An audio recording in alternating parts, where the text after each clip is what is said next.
moving on to eyes. Very similar really to our other conventional looks. We're just going to miss the gold out. So this is just a bit of a recap really. It's going to be a nice smoky eye, and we're kind of going for a 1920s, 1930s look, and eyebrows were quite important really in that era. Now there's so many products out there for doing your eyebrows, pencils, waxes, getting them HD done, whatever. I quite like powder if you're not very confident with what you're doing. If you don't pluck, don't go, you don't have to do that, but one of the big things is comb them. So comb them into shape before you do what you're going to do. I like powder, so I'm going to use that today. I have an eyebrow palette, but you could just use a brown shadow as well, and that will work just as well. So I've combed them into shape, and I'm going to work following the top line. So if you don't pluck, that's the best line to follow.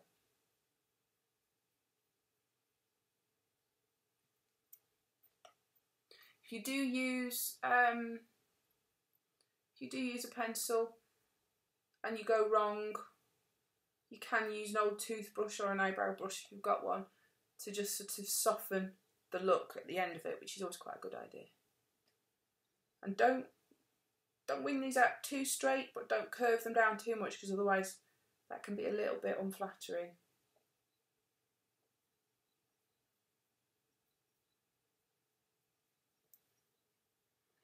I often, when I'm doing a makeup on somebody, will often do the eyebrows last, or certainly after I've done the makeup, because you get a better sense of balance.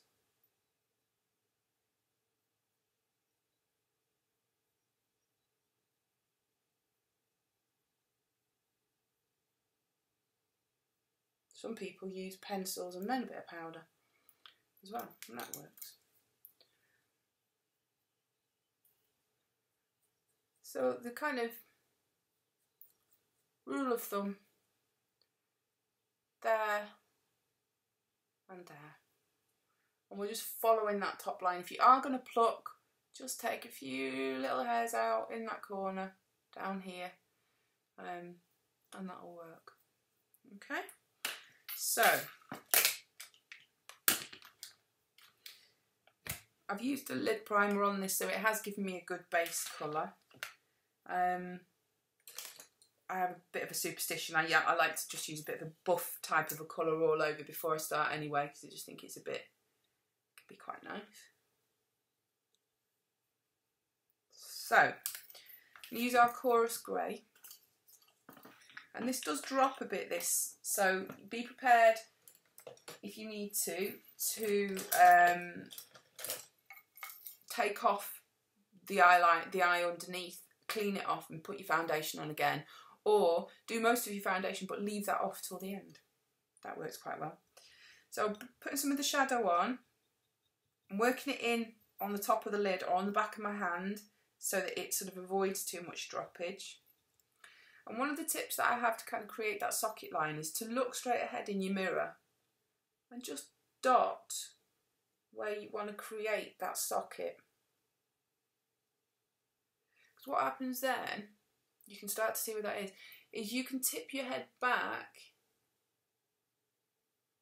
and start to work that into the socket. Now if you've got really deep sockets, don't go bonkers, because you've got a very deep natural shadow there, and you run the risk of kind of making it look too much.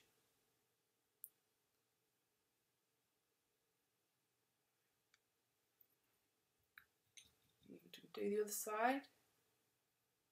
Again, I like this. This is a nice sort of soft, controllable, fluffy brush. That's the one area I would say spend your money on is better brushes. I have still got some of the little sets left. They really are. I mean, for me, obviously, I'm a bit spoilt because I'm a makeup artist. But, again, I can help you find and source good brushes. But they are pretty essential. So we're softening that line off. So we're sort of creating that nice smoky look again. And I'm also using the grey to come in on the outside. It's just a little bit coming in on the outside. Not all the way along, it's only really that last third there. And with our highlight colour, we're going to use a little bit of that.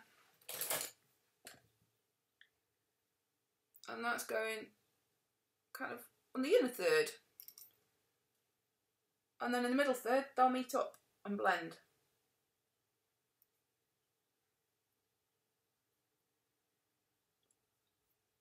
And you can use a little bit of the highlight on your brow bone, just to help soften off that top. If you've got any hardness on that top line, you can sort of work it away a little bit. Now, if you feel confident, you can deepen that line with a little bit of black. I will, but you know, not everybody wants to.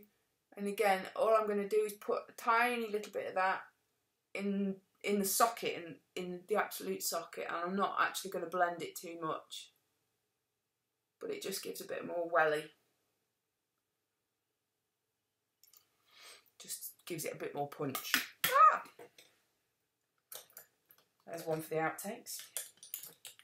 And so we're going to use the grey, possibly a little bit of black underneath, or if you just want to use a normal eyeliner, that's fine, like an eyeliner pencil.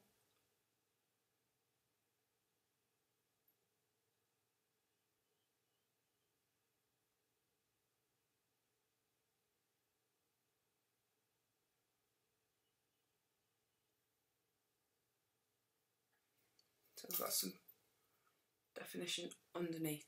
We're keeping away, keep all that shadow out of those bits down here. The lighting's not particularly flattering for me here, I have to say, but the idea is we want to keep that shape winging upwards.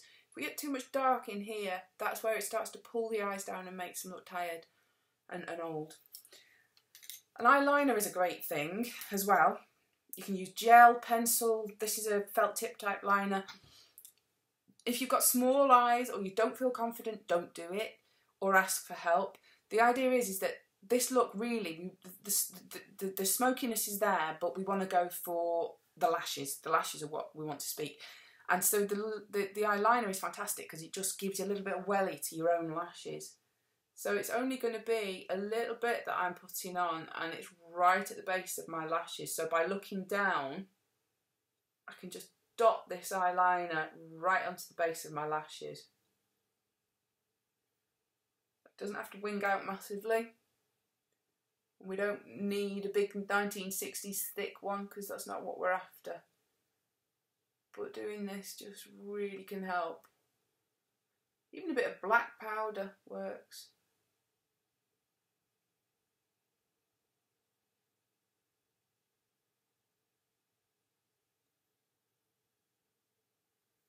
You just see, without even putting my mascara on, it really does kind of start to help it sing out a little bit more. Sings as well as we do.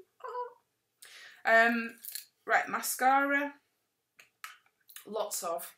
If you're going to go get your false lashes, great. If you're going to put, I'm not going to put lashes on today because I'm saving mine because I've got my little kind of lovely half lash ones that I'm gutted they're not making anymore.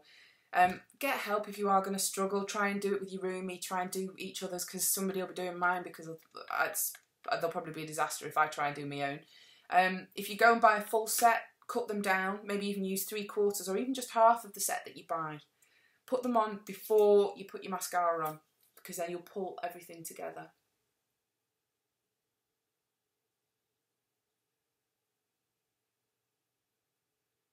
And keep that, you know, make all those lashes really wing out at the end.